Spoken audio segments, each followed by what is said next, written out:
Lucifer, dawn of the morning, I'm gonna chase you out of earth. Lucifer, dawn of the morning. I'm from the murder capital, where we murder for capital. Lucifer, dawn of the morning, I'm gonna chase you out of earth. Kanye, you did it again, you a genius, nigga. Lucifer, dawn of the morning. Co-Show episode 4.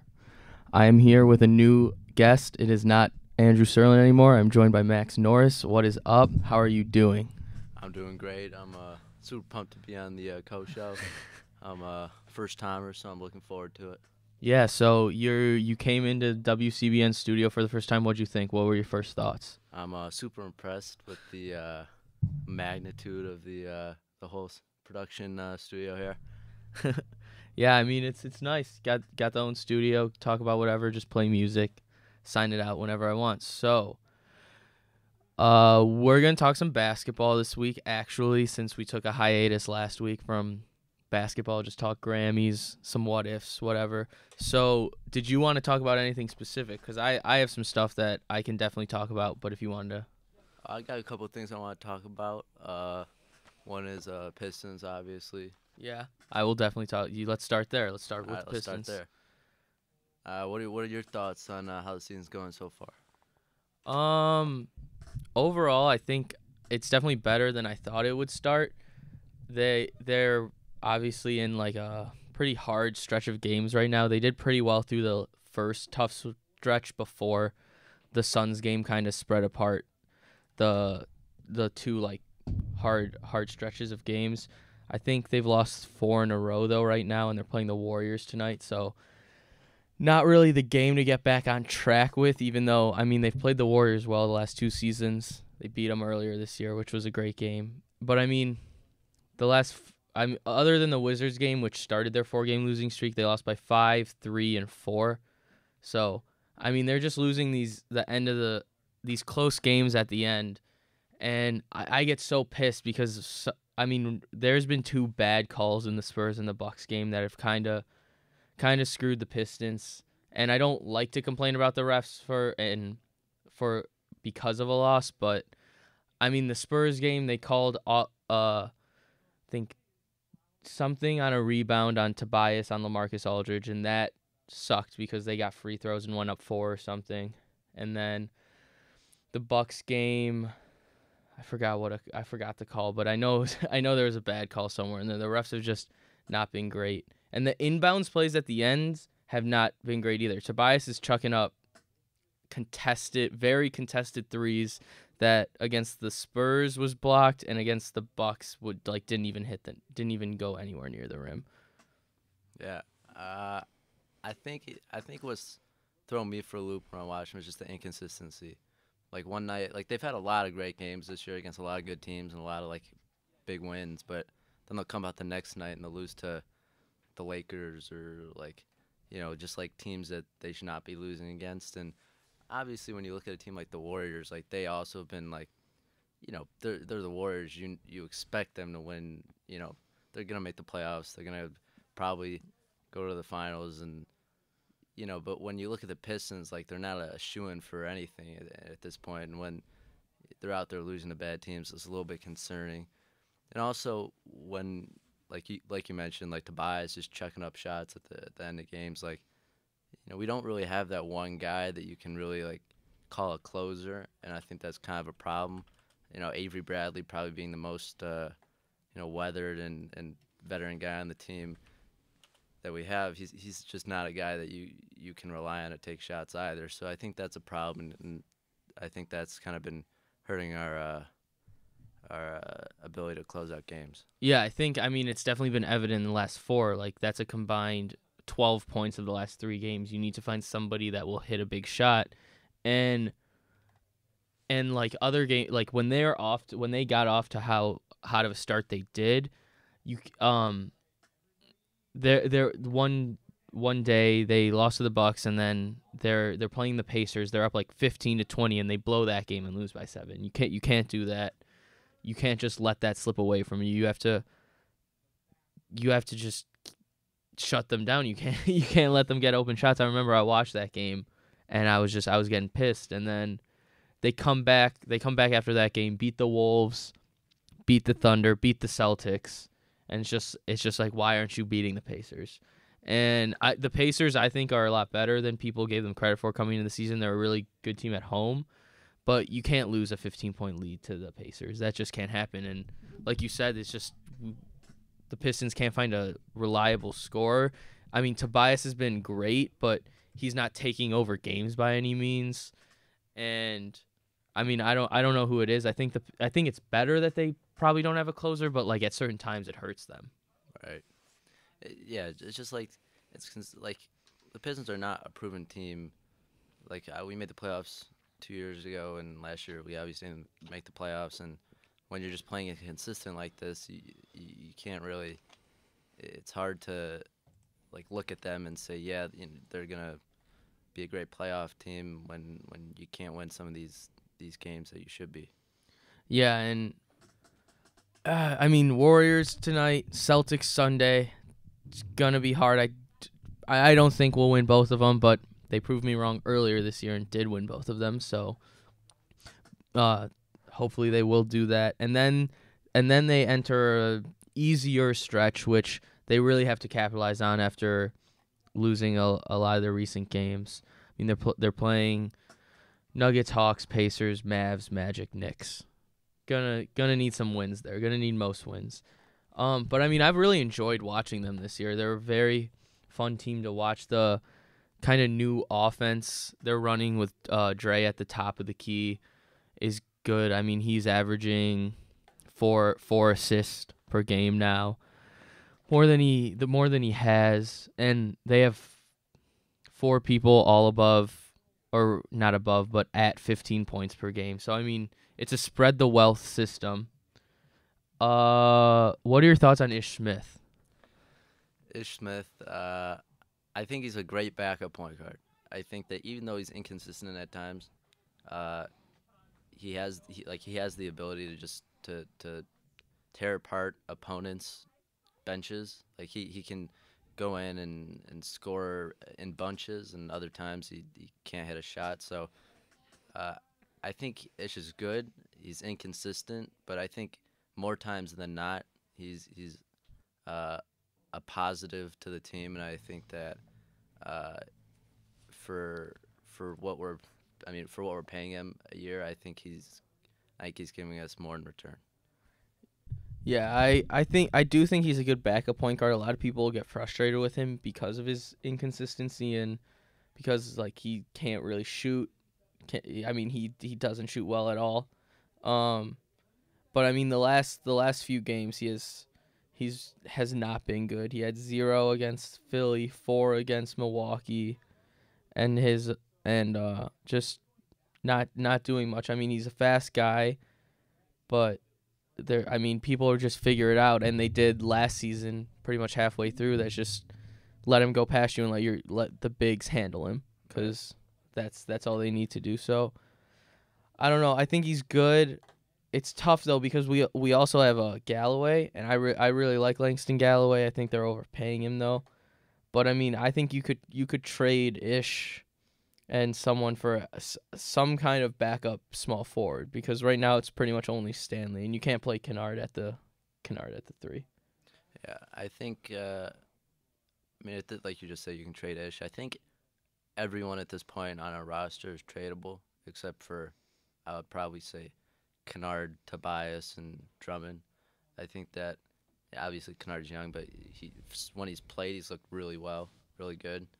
And Tobias obviously is having a career year. Obviously not the leader that the Pistons still need, but he's a great player. And Drummond obviously having a resurgence this year. But like everyone else on the roster is tradable at this point, especially Avery Bradley.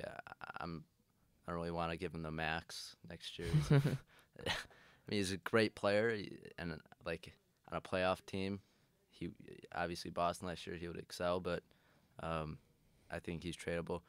But back to Ish, I think even Stan coming out of last game, he said the bench as a whole needs to be better, and that obviously is merit coming from Stan, but a lot of it, especially on a bench, originates with the point guard.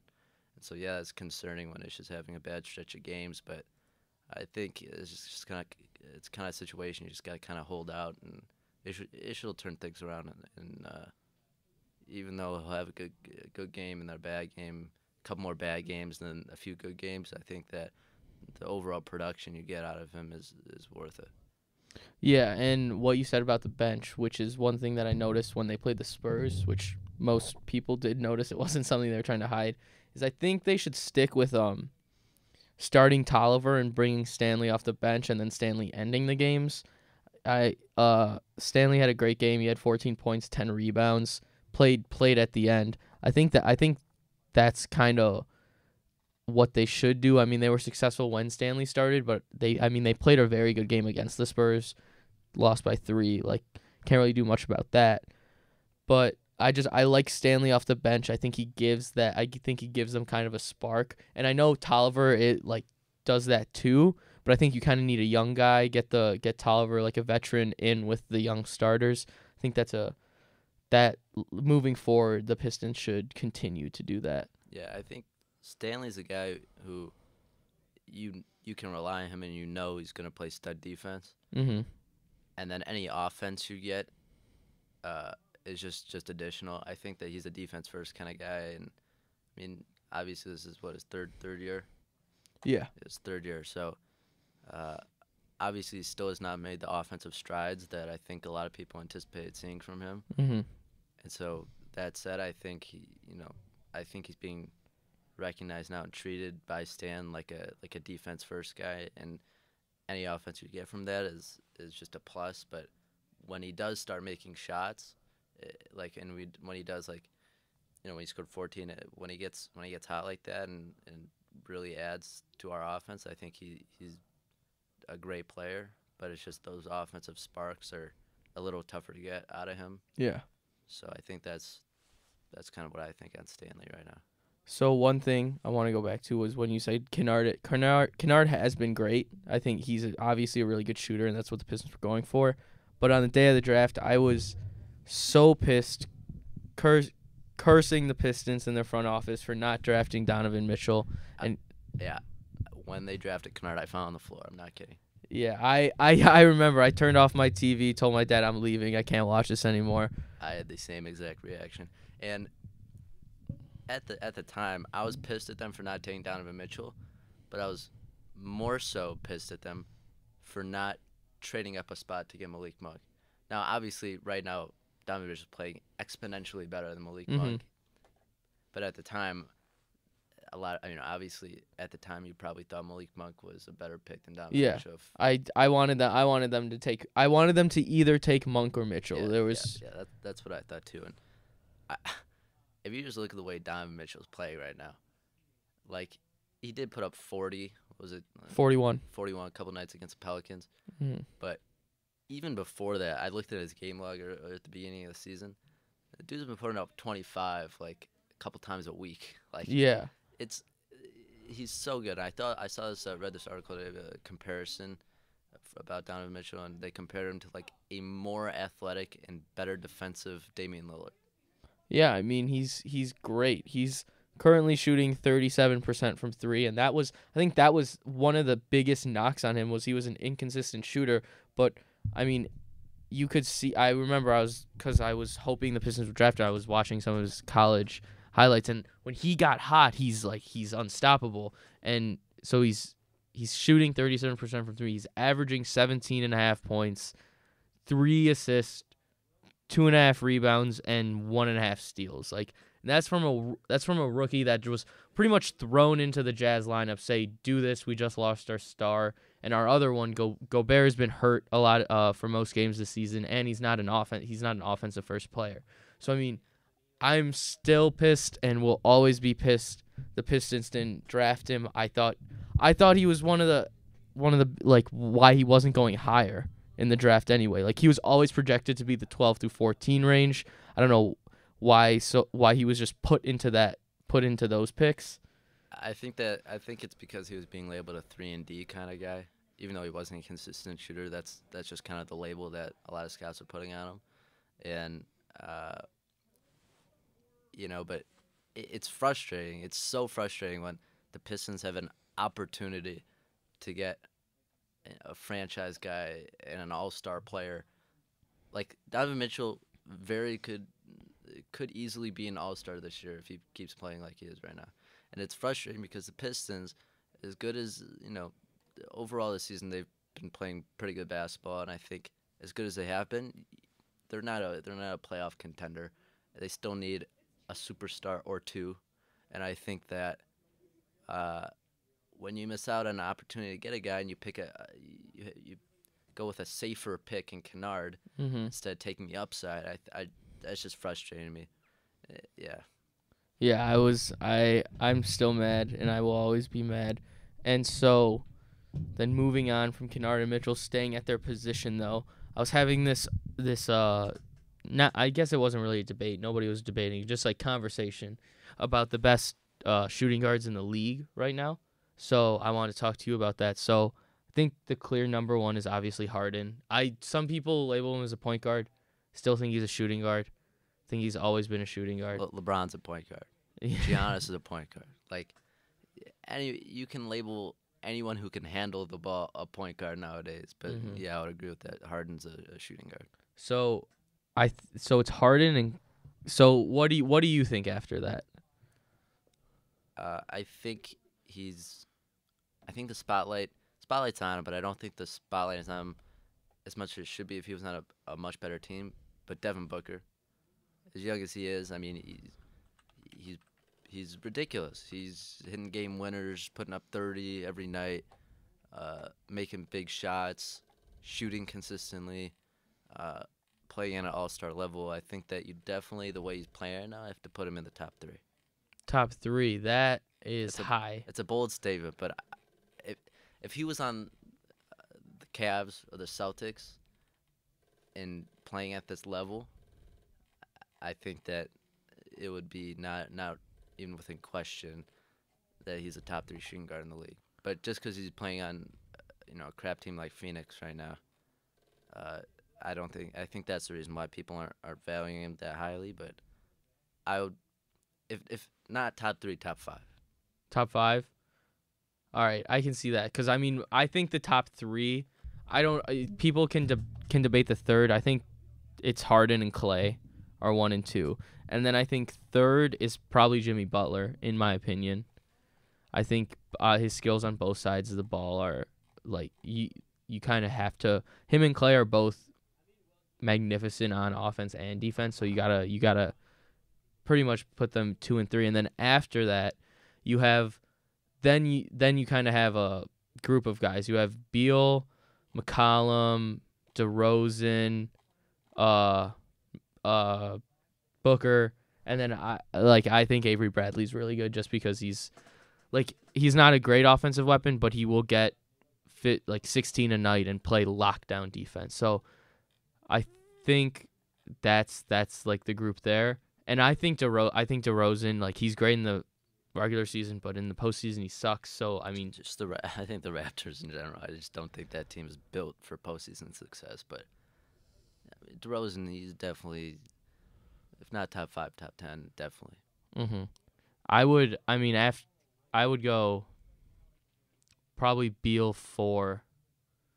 I don't even know. It's hard after that because Beal is good, is also good on both sides of the ball, but McCollum and Booker are so skilled offensively that I don't know how much of a difference that makes for, like, either are you so good offensively that it kind of takes away from your defense, even though Booker's been better on defense this year, and DeRozan's kind of the same. He's pretty good on both sides of the ball, so it's hard to even out from, like, that group of young shooting guards. I mean, I hate to go back to Donovan Mitchell, but if he keeps playing this way, he might be the best dual threat defensive offensive amongst that whole group there. If he keeps playing like he is now. But yeah. Yeah, I agree. All right, so another story that I just wanted to talk about was the whole Boogie and Durant thing. So I don't know if it's known, but I think to me it's known. I'm a known Kevin Durant hater. I hate Kevin Durant. Fuck Kevin Durant. I think he sucks. Well, I mean, he doesn't suck as a basketball player, but he's a bad human being. Soft. He is soft. Like almost anybody in the NBA could beat him in a fight, honestly. Even if they're 8 inches shorter than him, he's a cupcake, like the people in Oklahoma City say. And I hate him. I don't know why he's going at Boogie. Boogie can squash him in a second. Almost anybody on the Pelicans could. Thoughts on Durant, Boogie? I saw on Twitter just a couple minutes ago that Boogie after they both got ejected, he was like going through like the building, Searching for Durant. Searching for that's just funny to me. That's so Boogie. But yeah, I think Durant. I'm not a outspoken Durant hater or anything, but when it's such a soft move just to go to Golden State like that, when you got Russ, and I didn't like that move at all. He won a title, so I guess in his mind it paid off. But I think if he stayed in Oklahoma, they could have put together a championship team. It would have been a far better situation for him than it was leaving and then going to Golden State. But that's just my 2 cents. But so I'm not a huge Durant fan, but I wouldn't say I'm a hater at least. But yeah, Boogie and Durant. I at this early in the season, obviously we're like a quarter of the way through, but I don't know why like Durant is getting ejected from like multiple games. Yeah, he's gotten ejected from 3, I think, this season already. Yeah, it just seems real silly to me. Like, it's the Golden State. Like, there's just no reason for there's no reasoning for that to be happening. And Boogie's gonna be Boogie. I don't think Boogie can control himself. But I don't really understand why Durant's doing what he's doing right now. Yeah, I mean, that's what I don't get, why Durant is doing that when he hasn't before. You know that Boogie's going to do this stuff. You know he's going to lead the league in techs and probably getting kicked out of games. But Durant's trying to like take on this villain like character or whatever, even though he probably should have done it last year, not this year. And it's just I don't like it. Like, it's just stupid. It is stupid. He's not that person. He's always been. I guess you could change who you are, but I mean, he's always been the person that has been quiet, just goes out, dominates on the floor, doesn't say anything, and just is the second best player in the league all the time. Yeah, like what is he trying to prove? Like that he's a tough guy? Like it just sounds very stupid. I don't know what other word to use. I definitely agree with that. What else? What other NBA news is there? A team I want to talk about is the Sacramento Kings. I will talk Kings. I was very high on them entering the season, and they've let me down so far. Well, I would say I was too high on them. It wasn't like I thought they were going to make the playoffs, but I thought they were definitely going to beat their over-under, and it is not looking like they're going to beat their over-under. One player in particular I want to talk about is Buddy Hield. I'm a big Buddy guy. Now we're going back to Boogie with that trade, but when the centerpiece in a trade that you get back for Buddy Hield, who is a very good basketball player in my opinion, who can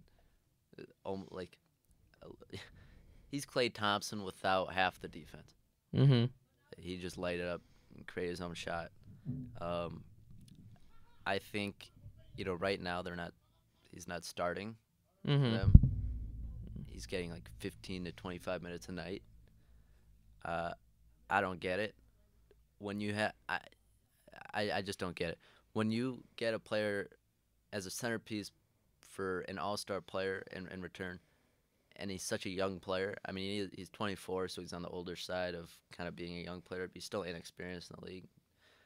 When you have him coming off your bench getting 20 minutes a game, it's just stupid to me. Like, when you have such a young team, like, just roll him out there. Like, you can only learn and get better from playing more. It's just when you start like a guy like George Hill or like Garrett Temple over Buddy Hield for such a young team who's growing and obviously isn't gonna make the playoffs this season.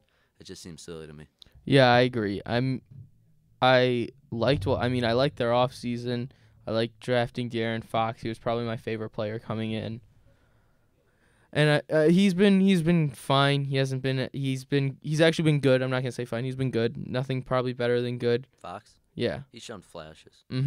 And then, like, I like the signing of George Hill and Randolph and just getting the veterans. And I thought they were gonna be not the bottom of the West, but definitely not making the playoffs. And yeah, like you said, I don't know why they're not starting Fox and Hield every game. If that's probably going to be the backcourt of the future, so why aren't you doing it? I mean, Hield he's shooting 45% from 3 and taking 4 a game. Like, that's not just shooting 45%, you're taking 2 a game. He's taking good amount of 3s per game. I don't know why he's not starting. Like, when he was traded to Sacramento at the end of last season, he was shooting lights out, was scoring a lot. I know he started off the season not shooting that well, but I mean, I think he's really good. I really like Buddy Hield. I liked watching him in college. It was fun. He was fun at Oklahoma.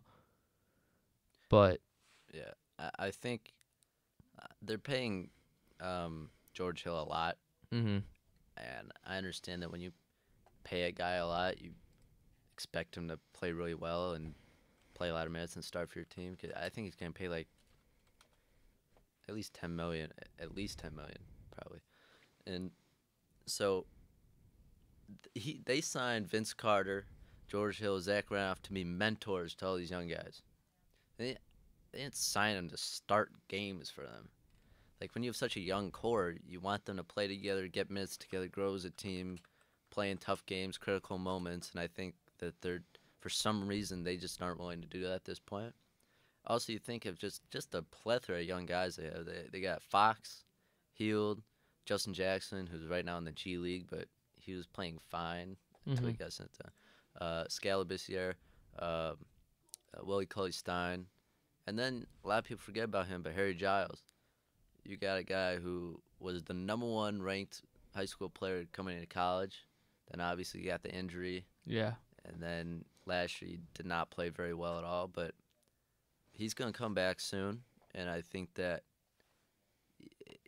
it could be a Embiid-like situation. At least, obviously, he's not going to be playing at the skill level Embiid is right now, but a guy who got injured, was out for probably like most of his rookie year, and then comes in and plays really well. So he's a guy a lot of people aren't taking into consideration right now, but. Yeah, it's just confusing me, the young core they have, and they're not playing him as much as they should be. Yeah, I totally agree with you. I think they're not doing the right thing by not giving the guys experience. If they're gonna want to compete in the future, why not play them? I mean, you're gonna be bad. They're already terrible. Why not just maybe they don't want to ruin the young guys' confidence or whatever. But I mean, if they're professionals, they're not going to take it much to heart. They know they're not on a great team, and just they're not going to win. And George Hill is getting paid $19 million a year. Yeah, 20, that's just ridiculous. Like that signing. I mean, I knew they got paid a lot, but I didn't know it was like 20 mil, 19 mil. But you can sign another veteran point guard for significantly less money than 20 mil, and he would be able to mentor guys like Fox and Hield even better than George Hill can. So I don't understand that signing and why he's starting games for them. It's just I don't get it. Yeah, I agree. So have you followed prospects for 2018 draft at all? 100%. 100%. So who do you think is going to go 1? Is it Bagley for sure? If Porter didn't blow out his back, it would be Porter. Okay. Right now, Bagley is going to go #1 if he keeps playing like this. Doncic, Luka Doncic. That's how you say his name, right? I think I say Doncic, but I've heard Doncic. I think it's Doncic. I'm just going to say Doncic. he's Manu Ginobili. Like right now, he's what is it, 18, 19, and he's playing in Europe. He's starting games and playing lots of minutes. Like that's just rare to see a young prospect in Europe play that many minutes a game and like lead his team and play in big games, like world championships. It's very rare to see because in Europe they value like experience and veterans and like an overall well-rounded skill set, and they don't play young guys a lot. And for him to be getting like really important minutes in games, it just speaks to how talented he is. And I think that he has an opportunity to go top 3 in the draft, just considering just how impressive he has played in professional basketball games over in Europe. And then the other guy I really like is DeAndre Ayton, Arizona. To me, he just looks like Karl Anthony Towns, number 2. I haven't watched a lot of him. He's got the same skill set as him. He can shoot the 3. He can drive. He's explosive. He can play defense. He's a great shot blocker. I think he's a guy who can also go top 3. Yeah, I think that's probably the set. I mean, that's what everybody thinks the set top 3 is. We'll see what happens over the season. And then before I get into other prospects, so bringing back Michael Porter, how far do you think he will still go top fall? 10? Do you think he'll go like 5, 6? Top 10. Top 10. I don't think he'll fall out of the top 8. Yeah, same. That's just going to be really interesting to see when a team is going to take a chance on him. Like, when was the last time a person played 3 minutes in a college game and then was out for the rest of the season and didn't get drafted? Like, right. The one, who was it? Cantor, like, was committed to Kentucky or something, but wasn't allowed to play for some reason. But he didn't get hurt. He just didn't play. Right. So that's different than getting hurt. Yeah. You don't. Embiid. I mean, he played though. You know, he did play. Right, Like they saw him in a college right, setting. yeah, You don't. Okay. I get what you mean. Yeah. Yeah, not like hurt going in the draft. There's a lot of people that get hurt going in the draft. Yeah. But like you've already seen them play. They saw Michael Porter play in high school against high schoolers. Right. Not really in college against like not that every college team is great, but just like better competition, people that are playing Division I college basketball. I think, it's hard to judge a guy as an NBA talent based on how he played in high school, but I mean he was the number one ranked player in the top 100, and I think teams will get a better idea of where he's at when in workouts and stuff, and it's definitely gonna be interesting to see where he falls, but he's not gonna go outside the top 8. I mean, yeah, I don't think he falls out the top 5 or 6 because the bottom of the league right now. I mean, I guess the Bulls and Hawks can always use him, but I mean the Bulls won't take him 1, so I mean they're probably gonna have the number 1 pick. But then you get to the Kings, the Grizzlies, and then the Suns. I guess they just got Jackson. So the Kings and the Grizzlies, I don't think one of those teams is gonna pass up on him. They both need a 3 or 4, whatever he's gonna play. I don't know. The guy who's just shooting up boards right now is Kevin Knox. Yeah. Kentucky. He's the exact same build of a player as Brandon Ingram was, Kevin Durant was. He's a shooter. He's a big guy. He can post up. He can shoot threes. He's a scorer. He's explosive. I think that when you compare him against Porter, who's excelled at high school basketball, like you said, the number 1 guy, top 100, who did not play college basketball, I think, and he broke his back. Mm-hmm. So the back injury is really bad. Yeah. You don't never know what's gonna happen Right. from So those. I think when you put him and Knox against each other, and just in terms of rankings in the draft, I think it's real interesting, because, like you said, the back injury is pretty worrisome, especially when you factor in how explosive a player he was before the injury. I think any back injury can really put hurt your explosiveness as an athlete. I just think that's interesting when you put him up against Knox and see how teams evaluate the two. Yeah, and there's two prospects that I really like that aren't in the top 5, 6, and one of them is Knox's teammate Hamidou Diallo.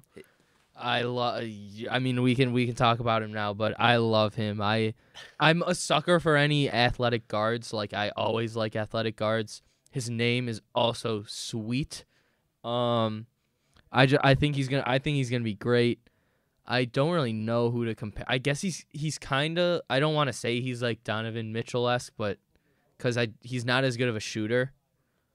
But I mean, athletically and defensively, he is. So he's my favorite player outside the top 10 in this draft. Really, yeah, I really like him. And then inside the top 10, I think I haven't really looked closely at the boards, but he should be in the top 10 if he is in his Colin Sexton. I've been on the Colin Sexton train since last year.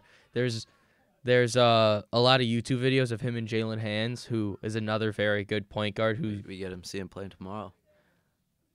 Who UCLA? Oh yeah. I forgot Michigan's playing UCLA. I don't follow Michigan basketball that much, but he's the point guard for UCLA, and there was a lot of videos from last year when Sexton and Hands were on different the high school all-star teams, and they were going at it, and Sexton was chirping at him, woofing at him the entire practice, and he was like big brothering him. He was all over him. Yeah. I haven't watched a lot of Sexton this year. I probably watched like one 5-minute highlight video of him. Mm-hmm. But he gets the Eric Bledsoe player comparisons, and probably with a lot more like dog in him, if you know what I mean. So I mean, he'll definitely go lotto, probably just based on. Yeah, if he doesn't, that's a shame. That's a real shame. Yeah, I mean, again, I haven't seen a lot of him play, but I mean, just based on what I've read and the little bit I have watched of him, he'll definitely be probably maybe number 1 or number 2 point guard on the board. Yeah, I'm trying to think. I mean, Trae Young from Oklahoma has been really good. He's averaging, I think, near 30 a game, which is absurd.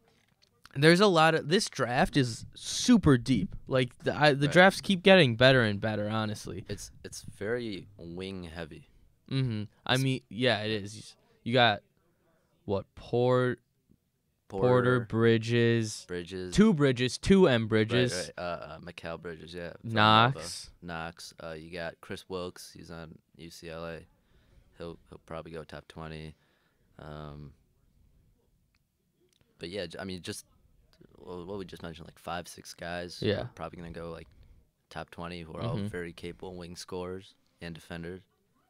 Yeah, and that's what I mean, that's where point guards can like kind of get shoot up in the draft board, just because there's so many wings. It's like we got to take it. Like somebody's gonna have to take a point guard, and I don't think any of them are none of them are.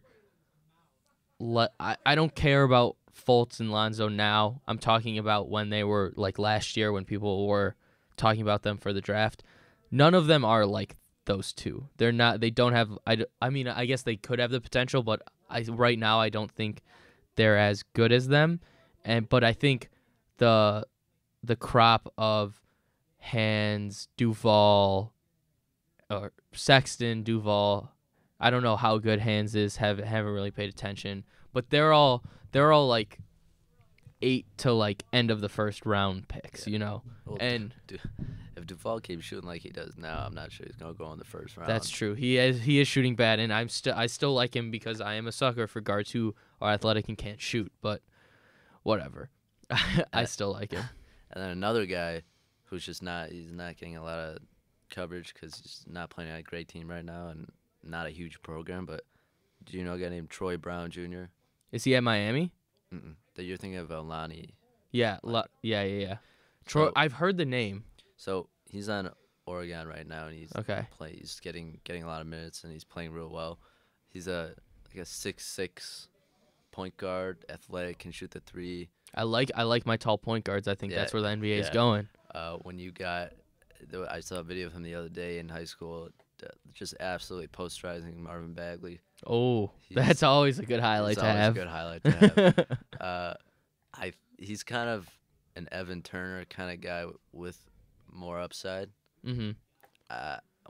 He's probably my favorite. Him and Dio are probably my favorite players that are gonna go outside the top 10. He's a guy who I think is gonna be real good in the NBA, and I think he's also just another one of those tall point guards, but he's also a wing, so a lot of position versatility there. I think he's a guy that'll also make some waves during the draft process. I was thinking of Bruce Brown from Yeah, Miami. yeah. That's Miami has two guards, Bruce Lonnie Brown Walker. and Lonnie Walker. Yeah. I think they're both really good, and are gonna go in the end of the lottery, part of the draft, and then people are gonna see them in the NBA because they didn't get so much attention. Just be like, whoa, they're so good when they've been good. They just weren't covered as much. And let me think. Oh, there was one thing I saw regarding college basketball real quick. Oh yeah, I think Duke's gonna lose this weekend at Boston College. That's my hot take prediction of this weekend. A noon game Saturday. Never like those. So I think Duke's gonna lose. That's my prediction. But tonight, Oklahoma, Trae Young play UCLA. It's not at UCLA. It's some kind of, I don't know where it is. Basketball Hall of Fame Classic. So wherever that is. There's too many classics. Yeah, there is. It's just like you lose track of them. But I also love USC. USC's probably other than Michigan, I guess, is probably my favorite college basketball team this year. They have a lot of really good players, but no great players. Yeah. And I just like to watch them. We can move on. I'm trying to think what else NBA. I don't know. NBA's kind of been boring this season so far. There's not much going on. It's kind of like, the Warriors are good. The Cavs stunk, and then LeBron became LeBron, and it was just like, I'm not gonna let this get out of hand. Harden's the MVP so far, in my opinion. Do you have a differing one? No, I think their first place. It's him in the CP3 show right now, but I think Harden's the MVP right now. Yeah, so I don't really know any other basketball news. I gotta think. This is the obvious. The question I'm about to ask is go ahead. a highly talked about very kind of obvious question, but in 5 years, who are the Warriors? Who's the next Warriors? The Warriors. That's who the next Warriors will be. The Warriors, because I remember seeing a story earlier this year. It was Klay Thompson's ready to take less to stay with the Warriors. So I'm like, okay, now they're gonna be the Warriors. I think for the next 5-7 years, and then after we'll see. Everybody I guess would say Celtics. I think Celtics Sixers is gonna be good for the Eastern Conference, and I don't know. I think it also depends on where. Not that LeBron would be part of it. He could, but I think it depends what happens in free agency with him this offseason. I think that's a big. You want to talk about that? Yeah, sure, we can. Where do you think he's gonna go? Well, me and my roommate were talking about this the other day. Actual, realistic places that he could go to, and he's staying in the Eastern Conference. He's not going out west. He's not. I think he is. I think he's going to LA. That's what I said. That's what I thought. I think he's going to LA, and whoever's gonna come with him, George or Carmelo or someone. Even though Carmelo's not that good, I think that's just I think that's gonna happen. Because, now I'm kind of thinking through it. There's two ways you can go about this. You can go to the Eastern Conference, make the finals. Do you think he's staying with the Cavs? No. Okay, then I don't either. I definitely do not think he's staying with the Cavs. They're just too old. Yeah. At this point, but okay, there's two ways you can go about this. You can stay in the Eastern Conference, make the finals, keep making the finals year after year after year, until he's probably 36 or something. Then he's gonna go until he's 40. He'll go until he's 40, but he's not playing the level he is now when he's 37. I don't know if he's human. To be determined if LeBron's a human. But or he could go to the West go to a team like LA, bring an all-star with him, and they'll be like just a ridiculous like Lonzo Ingram, LeBron, and like Paul George or something, and then he can play in the Western Conference Finals against the Warriors, and then have an easy path. That's the thing. Like, he knows if he goes to the West, all he has to do is beat the Warriors, and then he has a finals pretty much. Right. I think that's his thinking, and I think that's what he thinks will happen. Right. I never thought of it like that until just now. But, I mean, if I was him, it's just such a tough decision. The one team, I don't know if this is just like a few people that I've seen, but I mean, I've seen some people talk about this and some articles, are the Sixers. Yeah. As the one team. And I think I want him to do that just because that would be crazy. The thing that concerns me about that is we got Fultz, who's point guard ball handler. I mean, obviously with Simmons, he would be playing a lot more off ball than on ball, but no, I know, and I think it's perfect for him. I think he's the 3, Fultz is the 2, Simmons is the 1, and LeBron can rest too. He doesn't have to play as much as he has. Then you got 3 ball handlers, two of whom are 6'9". I think LeBron doesn't have to be a ball handler. That's not. He doesn't. The Fultz, Simmons, LeBron will work because LeBron doesn't have to be a ball handler. Neither does Fultz. Yeah. And so the problems would start if all 3 of them had to be bring the ball up the court, but that's not the case with those 3. And then that would just be insane. Fultz, Simmons, LeBron, Embiid. It'd be awesome. I would absolutely love it. And whose pick do they have this year? I know they have the Lakers if it's like 1, but that's not gonna happen. Yeah. I swear they're gonna have another high-ish pick this year. I'm not sure. I'm gonna try to look this up because let's see, 2018. Oh, okay. They have the Lakers if it lands 1 or 6 and over. Boston gets it 2 to 5. So imagine if it's 6 or 7 or something, they can get Jaren Jackson, probably a 4, I would guess. Well, if they want LeBron, you can't have Simmons, LeBron, Embiid. All right, so 2. Yeah, probably. They could get Doncic. No, not. I don't think he's gonna fall that far. No, you get Diallo or someone. You get Diallo. What pick are we talking? Like anything past 6. I don't know what the Lakers. I honestly don't. I think the Lakers are gonna end up. I think the Lakers are gonna end up around really that range, like anywhere between 5 and 9. I think that if the Sixers got that pick, I think they would try to trade it. If they had, that's one thing I always forget. Like, you can trade picks. Right. I always think they're just gonna trade someone or draft someone. If you think you have a realistic possibility of getting LeBron, I say trade the pick, send it with like a young, it's just like a young player or 2, and send it off and try to get like a star, like another all-star. I think then LeBron has a real interesting choice with Philly.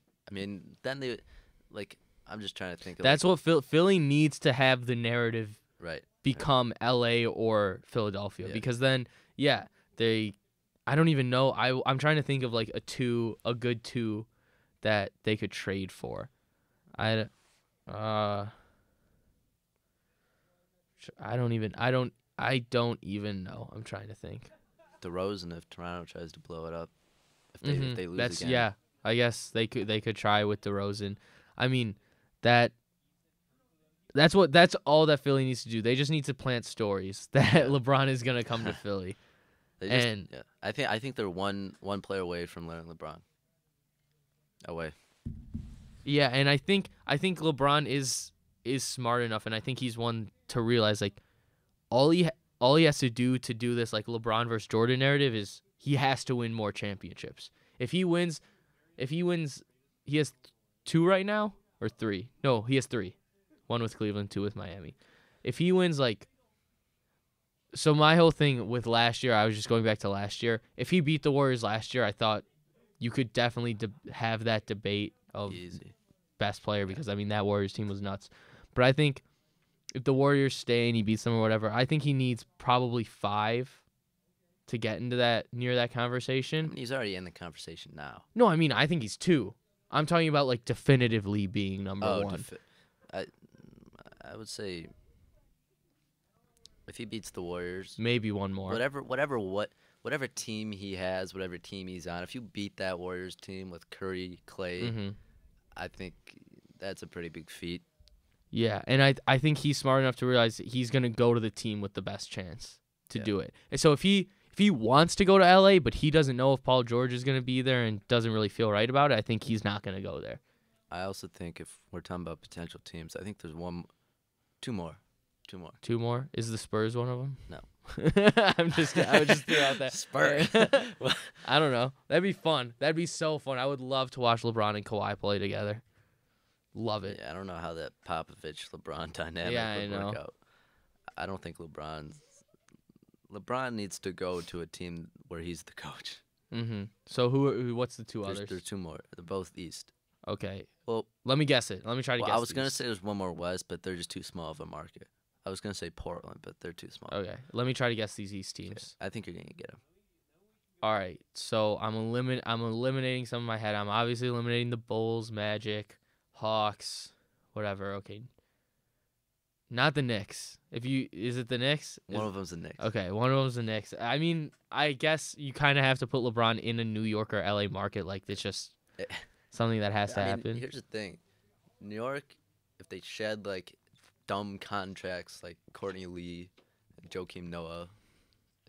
Joakim Noah's still on the Knicks, right? Yes. Somehow. They're paying. I think he's on the 3rd year of his 4-year, $72 million contract. If they shed those 2 contracts, which would be a huge deal, they went out in free agency, or they somehow like miraculously traded for another all-star caliber player, and then they have Porzingis, and if they have an all-star and Porzingis and a good supporting cast, I think if you put LeBron on that team, I mean, they're instantly in the finals. So that's another.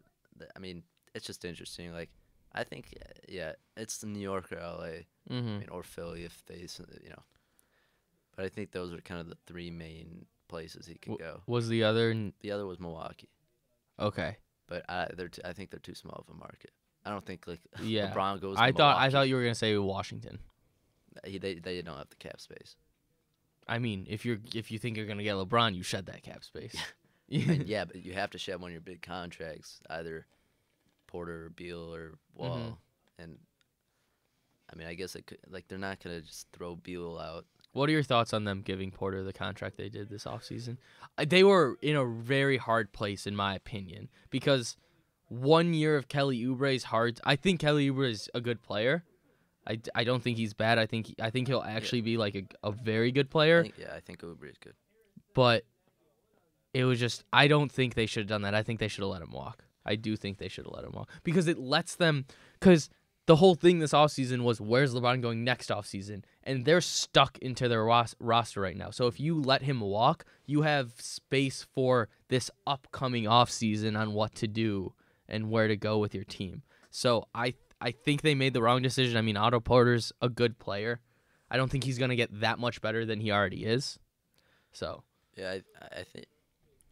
I mean, he's playing really good this year. He is. He is playing really well. Yeah, I mean, he's not been like playing bad by any means, but I think he is. Even though he's a max, it's like, one of those, like, I don't know what the definition of a max is. Yeah, anymore. it's like it's the stipulations of what like you can do. It ranges from like 20 mil a year to like 45 at this point, like a max contract. But so I think like he is like one of those lower kind of like 25, 26 kind of max, around that. And I think that's, he's 100. Yeah, so 20. Yeah, so I think that's a tradable contract. If they want, if they think they are going to have a good chance of getting LeBron, I think they could trade him. I mean, there's a lot of teams that would take that deal, especially if the way Porter's playing. but I think that it was the right thing to do to re-sign him, because like they can always trade him. Like they have that flexibility, and like if you're trying to bring on LeBron, like they could trade Porter for like 2 or 3 like solid bench players, and maybe like a young guy with potential who could create a supporting cast that looks attractive to LeBron. But I don't think it's worth like letting a young good player like Porter to walk in hopes of signing LeBron. I think you're like betting too much. Well, okay, mine, like when I thought that it wasn't for LeBron, it was just like in general. Yeah. In general, like they can spend that money on making their bench better, and then you have Oubre start, and it's just like you may contend with the Celtics in the playoffs or whatever. And that's also kind of off topic, but staying with the Wizards. I like their rivalry with the Celtics, but I think it's lost because Isaiah's gone, because I think Isaiah actually like cared about it. Yeah. Kyrie doesn't care about anything. Kyrie just wants to like score and win. Kyrie's going for MVP. He is? You think that's like plausible? I don't think he's going to. I think when Houston falls out of first, which they will eventually probably, and the Celtics Kyrie the Celtics are going to be a top 4 team in the NBA. Yeah. Kyrie needs like a solid couple, like they play the Cavs like 3 more times this season, I think. He needs to win against LeBron, like yeah, I agree. Have really good games against LeBron. Because right now, like Boston running that streak and then it ended, and then Cleveland's on the streak. Now Cleveland's on the streak, so a lot of the spotlight's off Kyrie. But in the first month of the season, Kyrie was the MVP. And I think that, one of the reasons I think he went to Boston in the first place because he saw what Westbrook did. Won MVP, made the playoffs.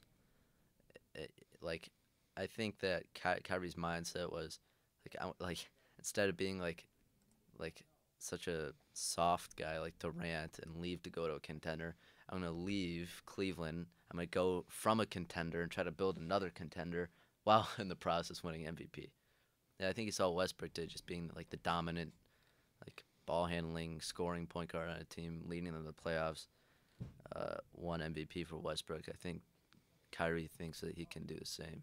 And I think that, like, even though MVP is just an award, like I think like winning MVP actually still matters to a lot of players. Yeah, but the thing where I disagree is that like Boston, you're not gonna, with Stevens, you're not gonna like be a ball dominant guy. You're gonna have to play to the system and kind of like you can't do what Westbrook did. Yeah.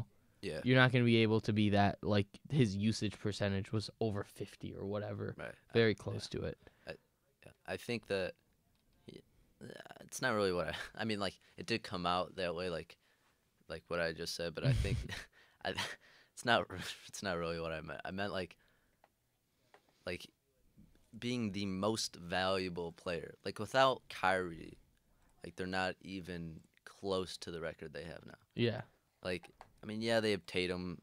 He's young and experienced, good player. But he's young and experienced. Yeah, they have Jaylen Brown, but he can't really. He's not great at creating shots for himself.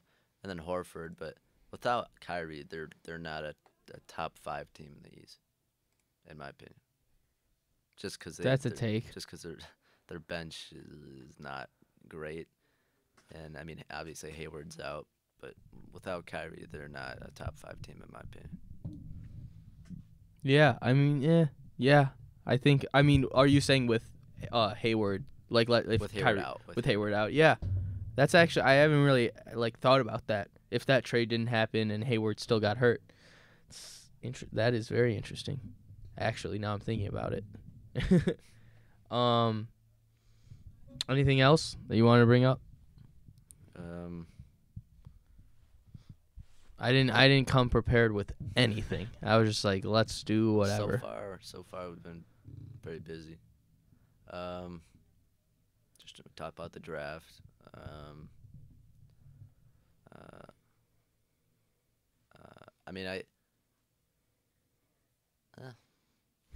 don't really got much else.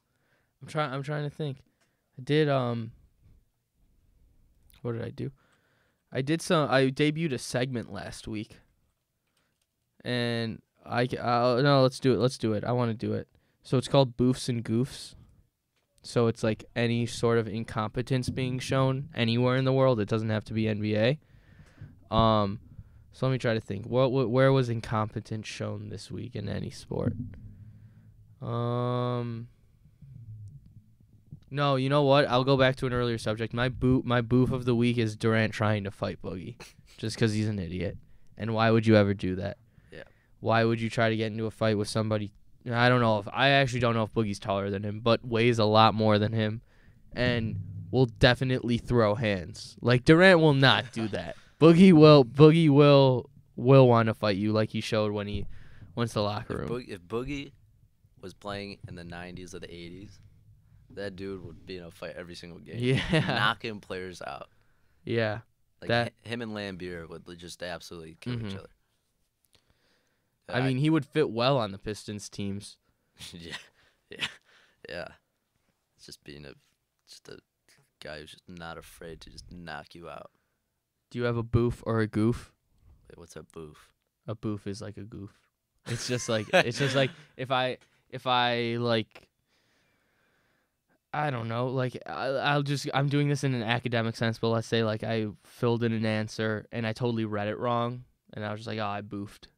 So it's the same thing as a goof. It's the same thing as it's goof with the letter B at the beginning. Well, I guess I have a boof then. What's the boof? This isn't really like it's more like 2 weeks ago, but Memphis firing David Fizdale. Oh yeah, we can. Yeah, I agree. I understand when your star player is having disagreements with the coach, like Marcus Gasol was with Fizdale, and the losing streak, but to fire a guy, like, he's a good coach. Like, it's not like he's like chump or anything. Like, he's a good young coach, and when you like fire him based off of his relationship with your star player, and based off like just a little losing streak, especially when Conley's out, I didn't understand that one. I think he's gonna go to the Suns next season. That's interesting. I mean, I think they're gonna have a high pick, and I think he's gonna say, "Oh, Booker, Jackson, and whoever this new guy is, like, I don't know if they're probably not gonna be good because it takes a while, but that talent, I want to go to it, and I want to try to coach it." Talk about a boof. Like this is not recent. This was like 2 NBA drafts ago. But when you look at the Suns in the same draft, in the same top 10 picks, picking Dragan Bender and Marquise Chris at the same position. That, yeah. I still don't get it. That is a major boof. Yeah. I would say. Yeah. And I didn't Bender, I don't think Bender's good, and Chris is fine. That was a chasing and the next Porzingis move. Definitely. It was like, I think it's the exact same thing as with Dirk and Darko. Well, not to that extreme, but like when you see a guy like Porzingis or Dirk get picked, and then like the next draft or like the next couple years later, then you see a guy like Bender or like Darko. It's like, well, you know, this guy's like pretty similar player. He's got a chance to be that guy, but like it just doesn't turn out like that. And I think that is kind of what happened. They were just chasing, and it didn't work out. Yeah, I agree. I think we'll end there. We've gone an hour. It's a pretty good conversation. Yeah. Any last words from you? Go Pistons. Go Pistons. All right. It's been the Co-Show episode 4 with Max Norris. Last time too, gotta say this before we end. Made a few mistakes last episode. 2 mistakes that I remember. One, I played the Weekend by SZA. I meant to play Broken Clocks. That sampled Mac Miller. Not the Weekend. I messed up on that. And then I said Kendrick was gonna be the outro song, and I guess he has copyrights on all his music that cannot play. So YouTube let me know at the end there. So I don't even know what I ended up putting in. I think I put Lil Uzi, some type of Lil Uzi song in there. But today we're going to go with Eric Wright by Dom Kennedy and Hit Boy to play us out off of the new album, courtesy of Half a Mil. Everybody go download. Thanks, Max. Co-Show episode 4. Done. I was playing Tenderoni when I smashed off. Took her straight home after last call. Do what you want if you cash large. Told her it's a wrap, please forget it. Take the sauce and exit, don't pass that. Might see OPM on the NASDAQ. Might see $500,000 in the playlist. Me and HB running the grave shift. We getting faded when it's dark out. And walking in the club like it's our house. Tell your man chill, he on his 4th foul. I might be on my 5th whip. I play it like some big whiz. And nah, I don't forget shit. Y'all act like I owe y'all something. Get a bottle, get a chick, man. Roll y'all something. Got one Impala stock, one Impala custom. Girls wanna cuff 'em, bringing up Truxtons. This like a nigga in the playoffs bustin'. I might drop 50 for the titties in the stands. Then crazy girls, VIP, 5 bands, 7 girls on stage. My niggas ain't playing, we get shit poppin' like Eric fucking Wright. She be in this bitch going hard every night, You fuck around and might get attached. And always wanna know where she at. I'm still waking up by myself, cause the words that I say make everything melt, yeah. She already knew my name. VIP, 5 bands. Yeah. And it's like how you pass the mic to a nigga. Yeah. She already knew my name. She ain't had to read my jersey. Saw my Zoom and chain and she started acting thirsty. Finna put up 30. Like we at the forum. Big game, James Worthy pulling off in a foreign. Swisher sweets fresh from the Shell station. My OG said, young nigga be patient. Blowing big tree. Fogging up the windows. See cups in her tea. I use them for pillows. Old white people staring at me in my Chevy while I get the bass right and adjust the settings. When can I hit again? Girl, that's just a question. Niggas switched up on me, I call that a blessing. This year I gotta double up the sales tax. Still on your head like a wave cap. I still hit your friend with the fake ass. Early morning, send her home in them Ray-Bans. She already knew my name. She already knew my name. She already knew my name. Yeah. Let it hang, let it hang. Ooh, ooh, ooh, ooh, ooh. 305 beating, 212's Charlie. In the Hemi skeeting. Why you niggas mad? Alexander Wang, diamond fangs on your bitch ass. Go harder, take your ass home. OPM rule. Take that choker off, bitch, you grown. You like a damn fool. Skirt, skirt, skirt on your ass. Skirt, skirt, skirt. I ain't got no Porsche, I got a Mac. Shoot your ass up, then hit Sam's. Look at this. Niggas look confused like how you get the R8 top rank. Whole blue lobster, black monster. Gold plate, smoke great, red, green roster. iPhone 8 came out and I'm still thuggin'. Bitches on basketball, wives ain't got no husband. Bitch, I'll never be married, I'll never be your husband. I couldn't be your daddy, I'll probably fuck your cousin. She already knew my name. She already knew my name. She already knew my name. I never had no love for him.